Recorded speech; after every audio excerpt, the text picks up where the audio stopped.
Thank you for joining me today on Highway Spec. My name is Trent. We're going to go ahead and jump right into it. We are going to spec out a brand new Maserati Levante.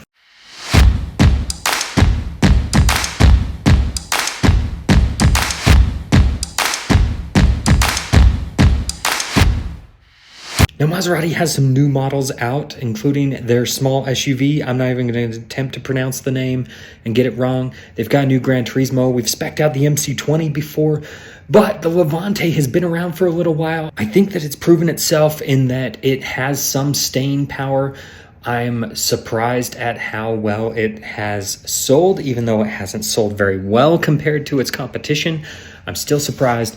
I'm surprised. But the Levante, unfortunately, has the typical Maserati depreciation schedule that happens. So they keep trying to reinvent things a little bit. And that, of course, includes the Trofeo model, which gives you 572 horsepower. More power. Very cool vehicle. You've got the Modena now. They've changed their trim levels. This one has a 424 horse V6, 345 for the base model, which is called the GT.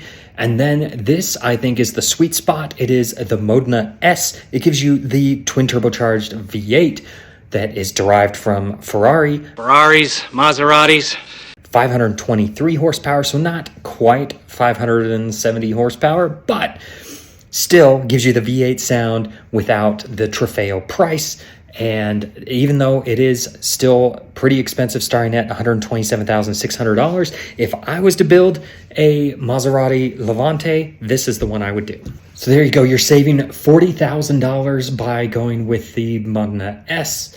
You lose 6 miles per hour on the top speed, 0.2 of a second on acceleration, and about 50 horsepower. Not too bad. We're going to go ahead and do it. Now, this is something that all the automakers are getting away from. That is why we are going to choose it. And you don't have a whole lot of color options here. But if you've watched this channel before, you know I'm a big fan of blue, so we're going to go ahead and do it. Now, there are only a few wheel options here, but in the interest of going with a little bit more sidewall, we're going to stick to the standard 20-inch wheels, which I think do look rather nice. Next up, we're going to add a little pop of color. Personally, I am a big fan of the red brake calipers. That's just been the classic, hey, this has the big brakes kind of look. So I'm going to go ahead with the red brake calipers. This is where it gets a little bit more difficult for me, is the interior. I am known to pick a bold color here and there, so like this bright red color that I just selected. I think that would look really good with the blue exterior.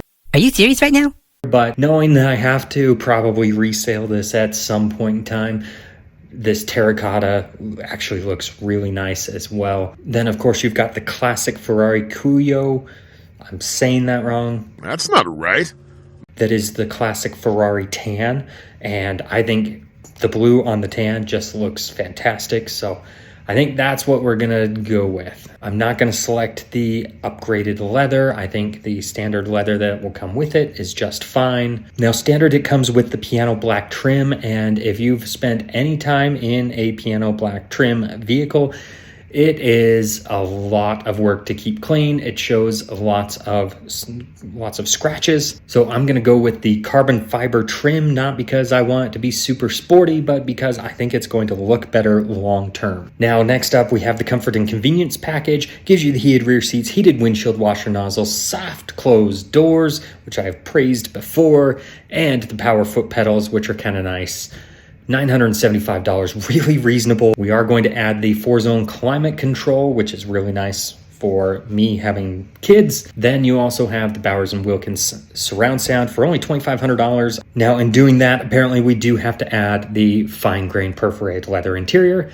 So let's see if that changes our color. Surprisingly, it didn't change the color interior. So we get the upgraded leather for $2,500 by choosing that surround sound system. All right, so it comes with the Alcantara headliner and pillars. No problem there. Ventilated front seats are a must. We're gonna add the heated steering wheel. Already comes with the power rear sunshade. We're gonna add the carbon fiber gear shift paddles just because there's already carbon fiber trim in there. It just makes sense. Comes with the panoramic sunroof. We do have the trailer tow hitch, which means we don't get the kick sensor underneath. And because we have some darker trim elements on the outside, I am going to go with the dark finish roof rails. All right, now look at that. There's our total, $142,025, which is no small amount, but it is no small amount of car in my opinion.